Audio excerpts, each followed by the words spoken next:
It's about time, isn't it? Hello everybody, welcome to the Wonky Angle where I talk about electronic music, both new and old.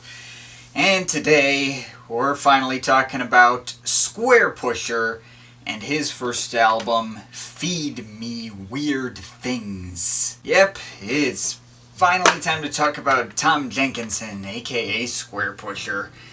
This dude is seriously one of my all-time favorite artists in all of electronic music. This guy's back catalog has had so much variety and so much quality work put into it.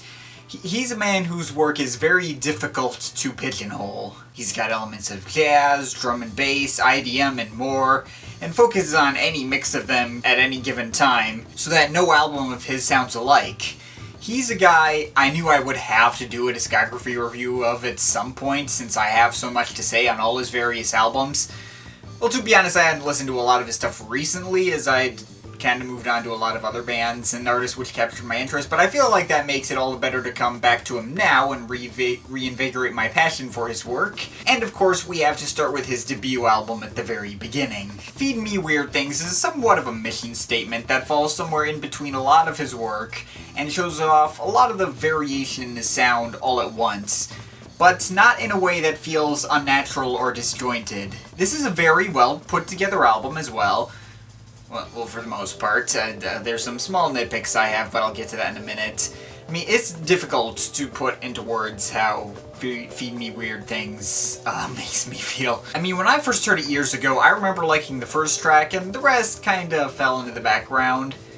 Nearly every listen I've given to this thing, though, has gotten progressively better than the last. Something is very uniquely captivating about this album. Despite the chaotic and noisy percussion, there's always an underlying atmosphere that is really well crafted from every element that seems to go into it. Be it the more overtly jazzy stuff to the harsher and more experimental stuff in other parts of the album, or the other stuff in between. So, how about I go down track by track? There's a little something to say about every track. Of course, we start the album out with Squarepusher theme. While it's arguable whether or not this works as a theme song to all of Squarepusher's work, I don't think Jenkinson himself thinks it is. I can't remember where I read that, but whatever. It certainly works as a theme song to something. It's fast-paced, smooth, kinda lighthearted, and leaning hard into the jazz elements, showcasing Jenkinson's insane bass playing skills, but it's also pretty catchy given how abstract and freeform it is. The melodies do run a little nostalgic as well, but despite that, it's probably the happiest and most refreshing sounding track on this whole album. A track like this shows not only is Jenkinson technically proficient to a very impressive degree, but he's also a great composer that can make compositions like this so memorable and personally harrowing. It's almost certainly my favorite track on the album, but there are 11 other tracks here that don't necessarily follow in the same footsteps as that first one. Perhaps a better tone setter for the entirety of the album is the second track, Tundra, which is mainly notable for a progression of synth chords that are extremely haunting, ghostly, spooky, and melancholy. It reminds me kind of like Next Heap With or Matchsticks by Aphex Twin a little bit. In some ways might even surpass those two in my eyes. Well, it's close between Tundra and Matchsticks. I guess that will depend on my mood, but yeah. Oh, and there's Amen Breaks.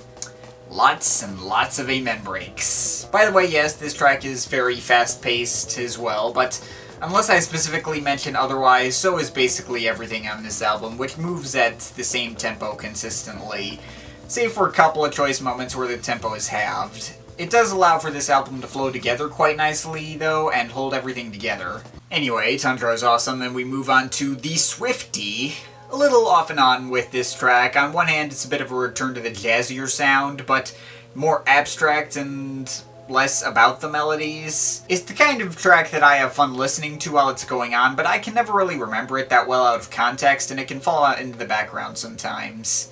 Good track, though. Then we got Dimotane & Co., which is this big, hard-hitting industrial thing with lots of clanking percussion. Ordinarily not really my thing, but it is surprisingly catchy despite the lack of melody, just that one percussion pattern that really sticks out as memorable.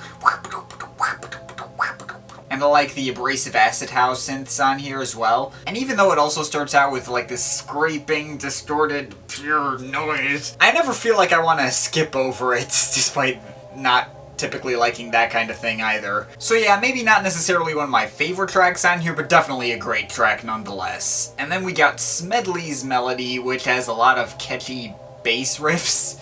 Probably the single most lighthearted moment on the album. Just kind of weird and silly track, especially with that one weird voice sample at the very end. Yeah. That sample admittedly kinda gets on my nerves sometimes and takes me out of the atmosphere of the album, but the quality of the bass riffs and the rest of the track stick out to me a lot more and make it among my favorites in the track listing. Anyway, moving on to Windscale 2, which is kind of like what you get if you combine Squarepusher theme and Tundra together into the same track. It's again focusing on the jazzier side, but also has a much spookier and ghostlier feel to it. And not in the much more overtly creepy way that Tundra goes. That one's in the, fairly traditional minor key, but Windscale 2's melodies are a lot more dissonant and more mysterious. Undoubtedly a standout moment on this album, this track's great. So yeah, that's a pretty strong first half there, moving on to the second half, which might be a little weaker, but not by much. Like, you got North Circular, which is almost entirely a percussion jam, which is fun and all, adds some variety, keeps up the flow of the album, but not the most interesting track on here. Goodnight Jade, that one's more interesting. It's this very low-key solo synth track that's actually pretty Boards of Canada-esque now that I think about it. Maybe a bit on the shorter side, but another nice standout moment here. And then we get Theme from Ernest Borgnine, which is one of the most dynamic and interesting tracks on here, given how it's the longest track on here. Well, tied with Tundra, that both are 7:55, I think. It has among the most substance to offer, with creepy reverb-tinged synth melodies carrying through the majority of the track, but also near the end, switching over to this old-school abrasive acid house breakdown, which would have made 808 State proud. And then there's U.F.O's Over Leytonstone, which, I'll be real and say it outright, this should have been the ending to the album. The beat isn't half tempo from the rest of the album, just this very reverb-heavy and mysterious breakbeat, with of course some creepy melodies just placed over it. It is another very Aphex Twin-esque kind of track, admittedly, especially in the synth tone he uses. But even if it were RDJ behind the track, I'd probably love it regardless. If it were the ending, it would have really cemented the whole creepy vibe of this album well and take us out on a more emotionally charged note. But there are two more tracks, unfortunately. Now, Kodack actually could theoretically work as an ending as well, being another kind of jazzier track. Sort of like the Swiftie mood-wise, but catchier and less abstract. It's got this really nice and smooth vibe to it that I really enjoy. And of course I'm always going to love these jazzier melodies with some really sparkly synth washes coming in to complement things every now and then. And also a little funky guitar lick at one point that vaguely hints at his next album, quite like that. If that were the ending, that would have ended us out on a more positive note, which would have been cool, but I think U.F.O's Over Leytonstone would have worked a little better because the album as a whole is pretty dark.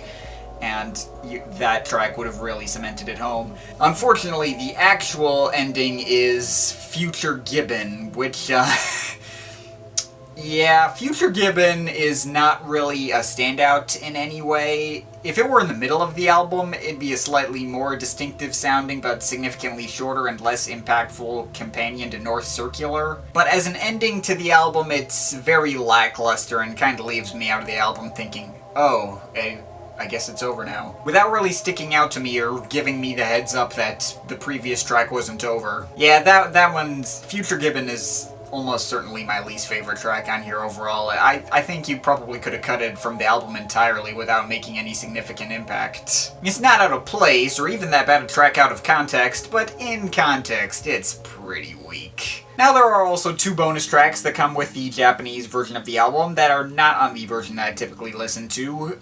Theme from Goodbye Ronaldo and Deep Fried Pizza. The former is another sort of breezy, spooky, atmospheric, jazzy track along the same lines as Windscale 2 and Theme from Ernest Borgnine, though the upload I heard sounded like it was recorded out of a tin can speaker with little to no bass and more reverb. Not sure if that's specific to the upload or a problem with the track itself, but it did bug me a little and made the track less impactful to me. We already got similar tracks like it on this album anyways. Deep Fried Pizza is a little more interesting. First of all, since I did hear this a bit earlier when the Electrac Live album came out a little while ago. And I do like the more pronounced and punchier bass lines on this one as well, but again, I can't say I find it to be an essential track. Granted, the entire main bulk of the album has had a lot of repeat listens for me over the years and plenty of time to grow on me, and those 2 bonus tracks obviously haven't, so I don't know. I'm sure if they were on the version I'm used to, I'd like them a lot more, but maybe I would have also felt like you could have shortened the album down more in that case, but I don't know.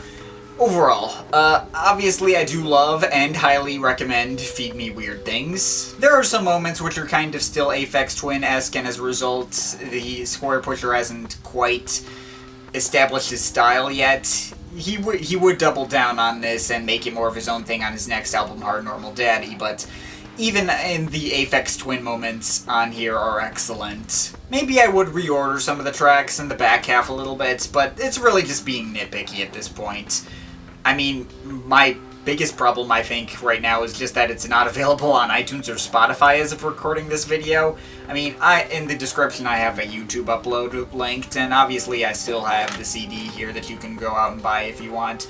Might not exactly be cheap, but, I think it's worth it for an album like this. Regardless, this album is still one of a kind. Its various mixture of styles from jazz and IDM and acid house make for an experience that feels like kind of like watching lots of old black and white film noir movies sped up to play 6 times as fast. And to think that this is only the first album from this massively talented dude.